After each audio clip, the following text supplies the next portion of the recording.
So it is 2 days before the, I need better lighting. There we go.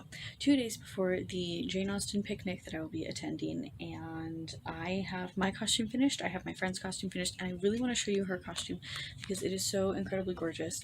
So she picked out this pink satin, and it's flannel back satin, which essentially means that it's going to be heavier than regular satin. Makes really nice pajamas, but also it kind of behaves like silk just because it's like really heavy and glorious.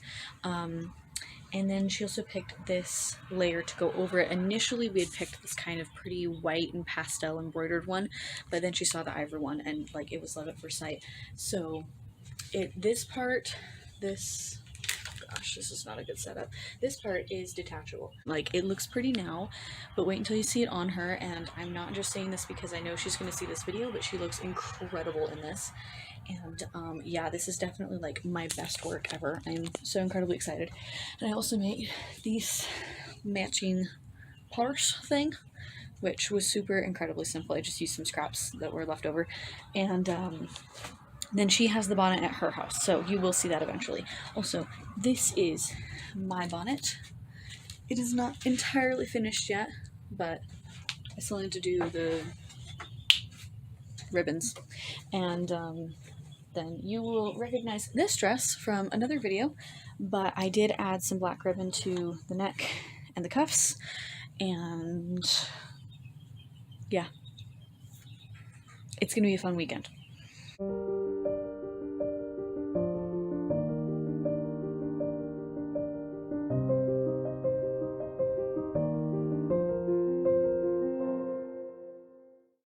Good morning, people. It is the day of the Regency picnic, and I have like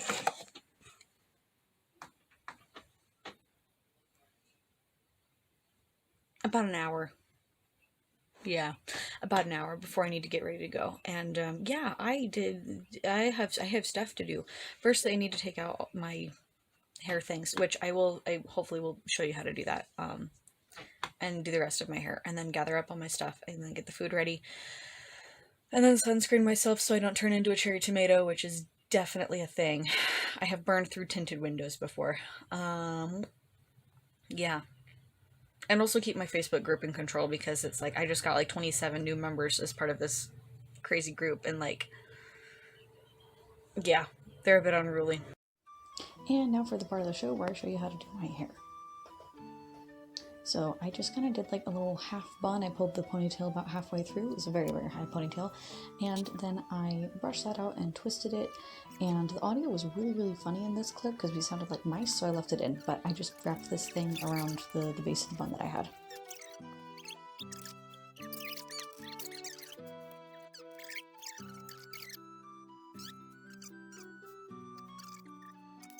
So next I had done 3 curls on each side of my head, so I just braided those together about halfway down and tried to salvage as much curl as possible. And then because my hair is really long, I just wrapped it halfway across my head and pinned it on the other side. This is only going to work if you have like really long hair, like moi. And so anyway, that's how it turned out, and I really liked it. So yeah.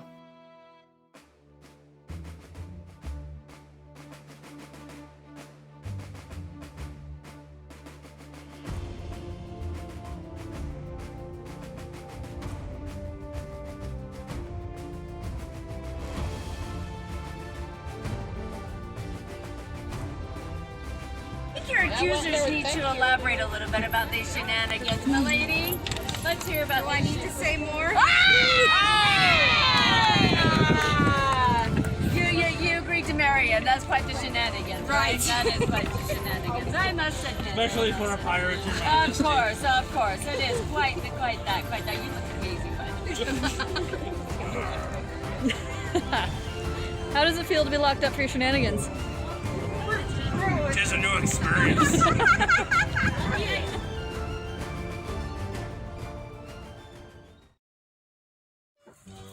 Oh my gosh, that was so much fun. It was so much fun. I am going to roll the footage in a second of the picnic because it was just incredible. But before I do that, I just wanted to say that if you are one of the customers who goes all out and does handwork and follows patterns from the era or drafts them yourself based on excellent examples or portraits and strives to be as historically accurate as possible, but you're a snob about it, please go away. We don't like that. I'm not saying I met anyone like that today. I'm just saying that there are people who are like that, and you know, this dress, I did it on the machine. This is just plain white cotton, nothing special. This is satin ribbon. There's nothing about this that is historically accurate. Technically the back should not look like this. It should be a couple different panels. Anyway, it's fun. I enjoy it. I'm not here to look for perfectly executed costumes.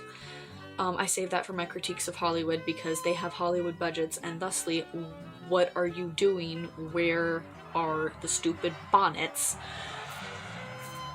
But for the people on the ground level lay people, if you will, who are doing this, just don't be a snob, please.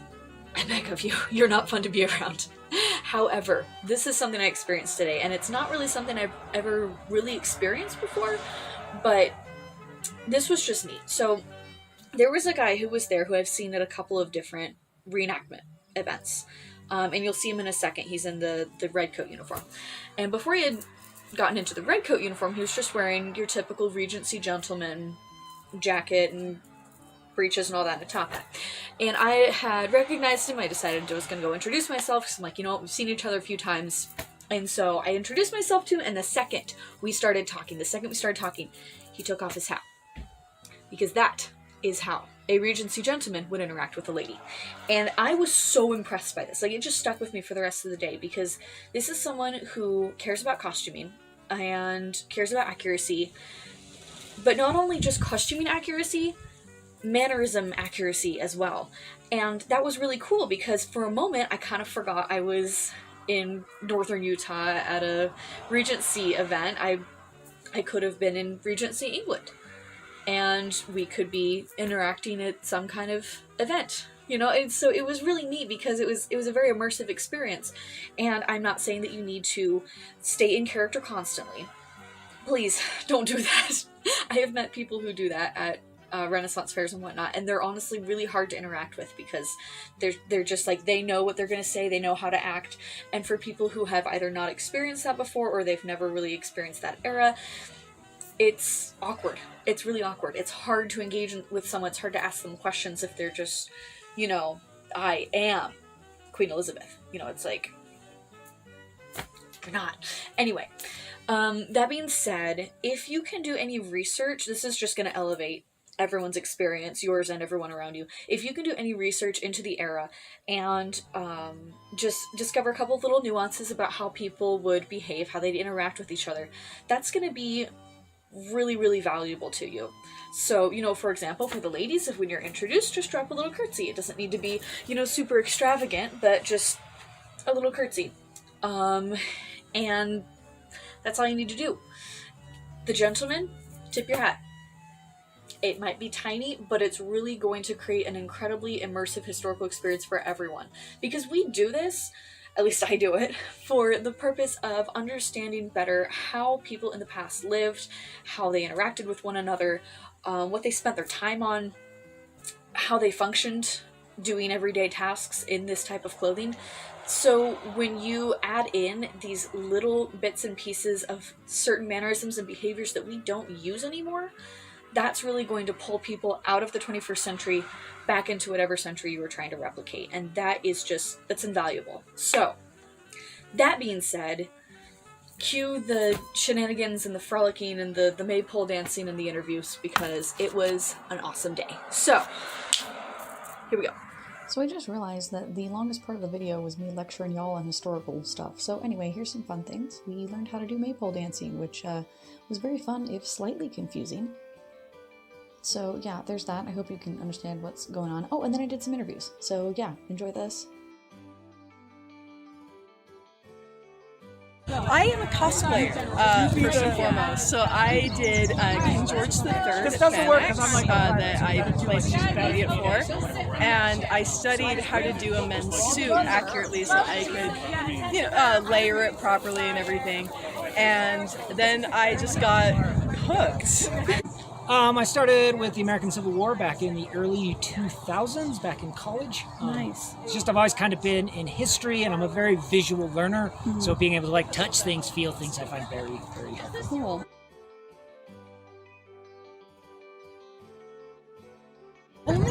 cool. This is actually my second historical gown. Really? Yeah. Wow. The first one is... Never would have guessed. Yeah, this is my first completely hand sewn. I did a black chemise à la reine last Halloween. That was my first. I do. I make almost everything. Some of the leather, not all of the leather. Hats generally I have made for me because that's a whole other skill set. But everything else, it's all hand sewn as correctly as I can. A big part of the hobby for me is like researching all the details and trying to get it as right as I can.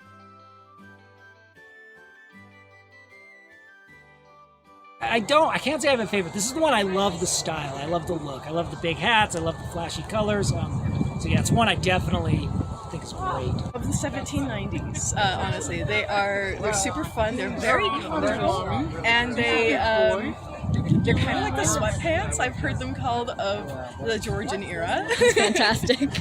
That's great. Do you find that there's other people who are interested in that same era, or is that kind of a niche interest? It's a little bit niche. Not everybody likes like the really high ampere waists and the huge skirts. But I know a few people who do like the 1790s. So here's the rest of the day. There's how our dresses turned out. I made all of them, which was kind of strange to be surrounded by that much of my own handiwork, but yeah, it was cool. The setting was gorgeous, even if it was a little hard to find, and everybody told my friend she looks amazing because she totally does. That bonnet turned out gorgeous, and I love her fabric choices. So yeah, it was fun. And we've got some historical swag going on here. I don't know. Anyway, the food was freaking amazing. We all brought our own snacks, and the games were fun. I didn't play, I just kind of watched. And yeah, everybody was really, really nice. It was a great experience. We also invented a new game called throw the rope thingy on the end of the stabby thing at the end of a musket. What is that called? Oh yeah, it's a bayonet. Yeah, anyway, hugely entertaining. Y'all need to try it. Just please don't get stabbed. Here is some running through the woods in a fancy dress because that is required.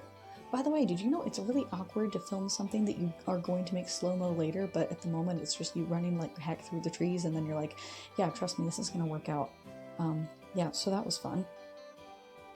And then we had an attempt at some sisterly skipping, but yeah, there was a tree right there, and I couldn't help myself. It was just right, the opportunity presented itself. Anyway. You know what's great is when you're trying to do a photo shoot and you have a dog just gnawing grass right next to you, and it's really distracting. Is you enjoying your salad, Wilbert? We got a tail wag. Is that gnawing weeds? Hi, yes. Yes. Okay, don't let me disturb you. Go back to your salad bar.